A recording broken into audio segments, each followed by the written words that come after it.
Good evening.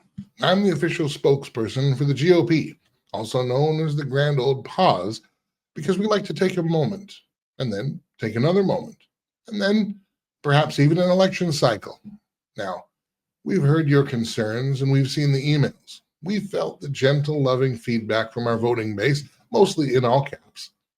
And I want to reassure you, the GOP is not impotent. We're simply practicing legislative abstinence. People say, why won't you fight? Oh, we fight. We fight amongst ourselves with the intensity of a family arguing over the thermostat.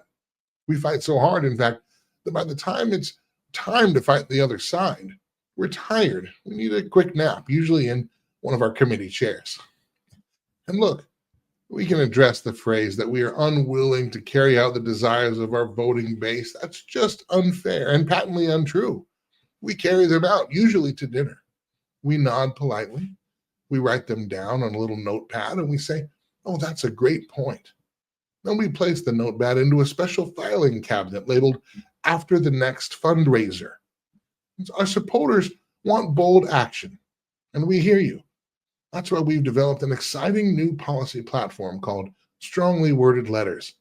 It's sweeping, it's powerful, it's comprehensive. Sometimes we even underline things. And when we're feeling especially brave, we threaten to have Lindsey Graham get to the bottom of it. Now, some folks ask, why do you always campaign like lions and govern like house cats? Well, first of all, house cats are very independent. And second, if you've ever tried to get a house cat to do anything it doesn't want it to do, like pass a bill, for example, well, you'll understand our situation perfectly. But why, some ask, do you always fold at the last second? We don't fold.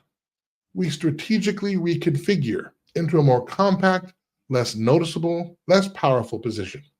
It's not surrender. It's really a bipartisan yoga, if you will. You may be thinking, if we can't accomplish conservative priorities when we have power, what's the point? Well, the point is simple: political hope. You see, we are in the political hope business.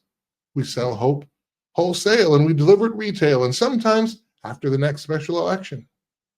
But to be fair, you must admit we've achieved a lot. For example, we successfully passed the Responsibility Offloading Act, where we explain that everything is the other side's fault, even when we control the chamber. We've also expanded the National Emergency of Courage Shortage Act, which allows us to cite procedural constraints whenever action might be requested. And of course, we've preserved our most sacred institution, the perpetual promise.